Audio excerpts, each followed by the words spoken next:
Hey y'all, I'm going to talk with you a little bit about writing and organizing your rhetorical analysis. I'm calling this number 2 because we've already done a little bit of it. So here's the basic things that I'll talk about today. You want to provide a title. You want to have an introduction that grabs the reader. You want to have a thesis statement early on in your essay. It doesn't have to come at the end of the first paragraph, like probably it's been drilled in your head, though that's very useful. But you want to have it early on that it both previews and argues. And then the essay follows that thesis statement in terms of organization and emphasis. You want to, early on in the essay, you want to provide context, describe the magazine briefly, the audience that you perceive is the target audience for the magazine, and the ad itself. And then the heart of the body, or the heart of the essay, is going to be your analysis. You're going to have paragraphs with topic sentences. The topic sentence connects to your thesis, and it also serves to preview the main point and emphasis of your paragraph. And then your conclusion is going to be one that grabs a reader's attention too. So sometimes people at this point in the game, they think that I just want you to write a 5-paragraph essay. You've had that drilled in your head to write a 5-paragraph essay. Possibly. You possibly have it drilled in your head that each one of these paragraphs has to be 5 or 6 or sentences in length, and that the paragraphs follow a specific form where you have a topic sentence, point, support, point, support, point, support, conclusion. So 5, 6, 7 sentences, whatever the idea is. So do I want you just to write a 5-paragraph essay? No, I do not want you to write a 5-paragraph essay. I'll let you, in some ways, if you feel driven to write a 5-paragraph essay, you may, but that's the last time you're going to write one in this class. In the next class, I'm going to give you another way to organize things, and it is not the 5-paragraph essay. I'm not a big fan of the 5-paragraph essay.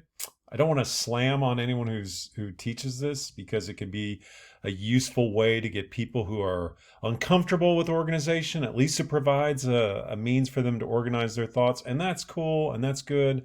If you go off to grad school and you have to write a timed essay like in an hour, write the 5-paragraph essay. So there's some benefits to it. The downside to it is it oftentimes is just a form that gets overused, and people think that writing is just a 5-paragraph essay and they want to do something different, and the form's very limiting. And also the form can take the thinking out of how you actually argue something. No one writes 5-paragraph essays except at some points in some schools. So you can write one this time, but I'm going to push you to not do that. All right. That's enough of me being negative about the 5-paragraph essay. So these are just some very basic elements I want to go over with you. One, you want to give your essay a title. If you're looking at the sample papers that we talked about in class, you can see there's a mixture of titles, but I like a title. Title should, give some sense to the reader of what your essay is going to be about. It should be catchy. It should be interesting. Don't do the rhetorical analysis of an ad. That's not a title. It technically is, but it doesn't work. So think of something fun, something interesting, something that gets across your idea. Which brings me to your introduction. So your introduction, if you look at the sample papers, one in particular, you'll see that people just at times just dive right into it. There's no context. There's no introduction. It's just like, the ad says this. That's the opening line practically. Okay, don't do that. Think about your writing. And as a writer, you're writing like a good journalist, like a good novelist, like a good storyteller. You want to grab your reader's introduction. There's different ways that you can do that. Maybe you came across something really interesting in your reading related to your topic. You could relate that at the beginning. You could bring up some personal anecdote or story in your own life that shows your connection to the product or service or organization that you're writing about. Maybe you found a cool quote. I don't know. There's different ways to grab a reader's attention, but you want to do that. I am a reader. I am a human being. I want to be interested in what you're writing about. So try to grab my attention, or any reader's attention. You're also going to have a thesis statement, and you're going to put this early.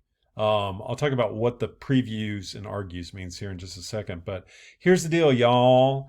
In academic writing, academics, college professors, I have to read so much every week.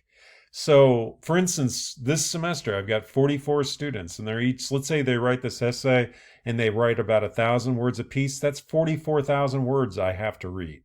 So I have to read a lot, and I have to read for all my classes, and I have to read other things. So academics read and read and read and read and read. Thus, it's just part of it. They want a reader-friendly type of writing. And that means in the writing that I do and scholars do, they get to the point quickly. They state the point quickly. They don't wait forever to state the point. I mean, it's in the abstract. It's oftentimes in the very first paragraph. So this is just something that's actually a lot of, not just academics, not just college professors, but a lot of different types of writing, business writing. They get right to the point. So you do need to think about where you're having a thesis statement that's early, because the thesis statement does these two things. It's really helpful for a reader. A thesis statement previews what's to come. It says, here's what this essay is about. And it also gives the basic argument for your essay. And these are two really key things that helps a reader enjoy your essay and get your points and follows you the entire time that you're writing.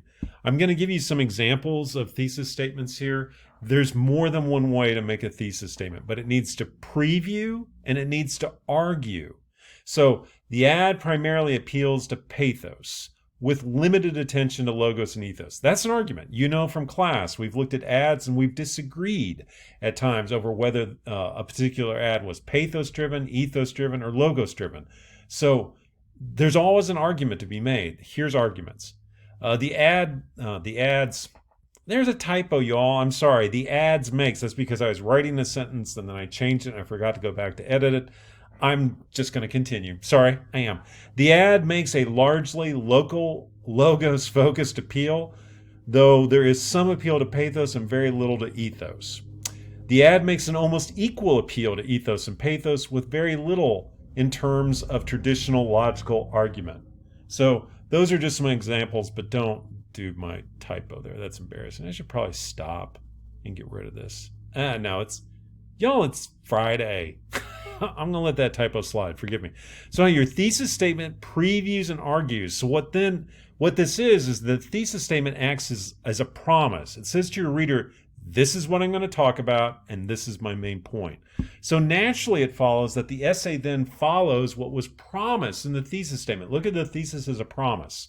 And so the organization of your essay needs to follow your thesis statement. If you say I'm going to talk about ethos, pathos, and logos, then you need to go, the rest of the paper needs to go in that order. Ethos, logos, pathos, whatever. And it needs to follow that emphasis too. So y'all look at this. If you have that first one, the ad primarily appeals to pathos with limited attention to logos and ethos, then I expect the majority of the essay to talk about pathos with less attention to logos and ethos. This is what is wrong with the 5-paragraph approach. Is you might think, okay, I write a paragraph about ethos, I write a paragraph about logos, and I write a paragraph about pathos. Boom, done. No. If you say that your ad's main appeal is pathos, and you write a paragraph about ethos and another paragraph about logos and another paragraph about pathos, then you're saying, no, it isn't. If you give a third of the space to ethos and a third of the space to logos and a third of the space to pathos, then the ad is not primarily about pathos. It's not primarily about anything. So that's why I'm hesitant to tell you to do the 5-paragraph essay. This essay could have 6 paragraphs, 7 paragraphs, 8 paragraphs, 9 paragraphs, 10 paragraphs. I don't know how many paragraphs it's going to have. It depends on your argument. It depends on your analysis. It depends on what you're going to say. You might have an essay where you have an introduction and some other things, and then your body paragraphs, your analysis paragraphs, you might have 5 paragraphs on pathos and then just 1 paragraph on ethos and logos. It just depends on what you find, what your analysis is, what your focus is. That's the deal. And that's, again, why I don't like the 5-paragraph thing. It's so limiting, and your argument isn't limited like that. So follow your analysis. You're going to have, and one side thing too, y'all, your paragraphs don't have to be 5 to 7 sentences. They need to be long enough to accomplish what they need to accomplish, right? You could have a paragraph that's very short. You could have a paragraph that's very long. You could have a mixture of paragraphs, paragraph sizes. The important thing is that this is what a paragraph does. It has a main idea that furthers, supports, promotes your thesis statement. So that's what a paragraph is. Focus it around one big idea and then have a topic sentence that introduces it. Paragraphs have topic sentences. It's Friday afternoon before Labor Day when I'm recording this, and they're mowing the yard outside my house. So that's why I'm also not going to go back, because I'd have to edit out this noise, and I can't do that. Also, it's Friday afternoon, y'all. Okay, so anyhow, paragraphs have topic sentences that connect back to the thesis. They stay focused on the main idea, and they help readers to know what the paragraph is going to be about. You look up how to write topic sentences online. You can find some good resources. Don't do this as a topic sentence. The ad has ethos. The ad also has logos. The ad additionally has pathos. Those are terrible topic sentences. You want to have them be more specific than that. Tell us why in that topic sentence briefly. Give us some idea of why you're saying it's about pathos.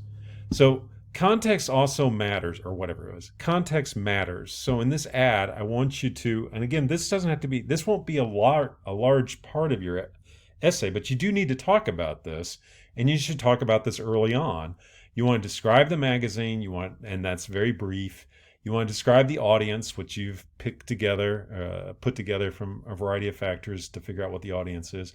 And you want to also describe the ad itself. Sometimes people never describe the ad because they imagine me just sitting there staring at the ad and then reading that. No. This is on you. You need to describe the ad briefly, succinctly, and you don't need to just repeat that description throughout the rest of the essay.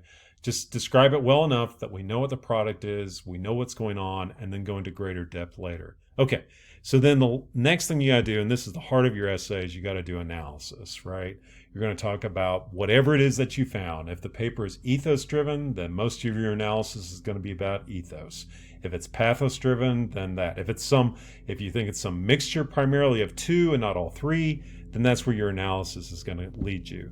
And the final thing is you got to have a conclusion. And like with your introduction, you want to have a strong conclusion. Y'all in English, think about this. The beginning and the end of an English sentence are places of emphasis. The beginning and end of a paragraph, and the beginning and end of an essay. So you want to end sentences on a strong word, you want to end paragraphs on a strong sentence, and you want to end essays on a strong paragraph, right? That's the last thing your reader hears from you. Don't just end with a summary. End with something that actually is interesting. Frankly, and summaries, while useful, are not inherently interesting.